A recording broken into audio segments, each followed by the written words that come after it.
How to access camera on Snapchat. Hey guys, welcome back to our channel. Today I'll be showing you the ways to access camera on Snapchat. So when you open up your Snapchat application and you're able to see something like this, so what you can do is you can simply tap the turn on button, and as soon as you do that, the camera feature will be open. So as you can see now, I'm able to take a picture, snap, and whatever.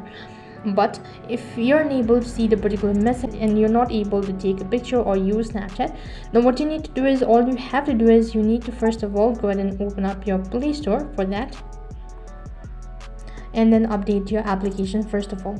Once you type in Snapchat on the search bar, here you need to tap the update button if you see it any, and if the application is completely up to date, after you're done updating your application, you'll need to long press on your Snapchat application and go to app info page by tapping on the I button. Here you need to go to permission, and if you've not allowed camera, so from here you need to make sure to tap the camera button, and after that you'll need to go ahead and select allow only while using the particular app. As soon as you do that, when you open up your Snapchat application, now you've accessed camera on Snapchat. So in this way you can access camera on Snapchat. That is all for this video. I hope the video was helpful. If it did really help you, make sure to like, share and subscribe to our channel. Thank you for watching. See you in the next video.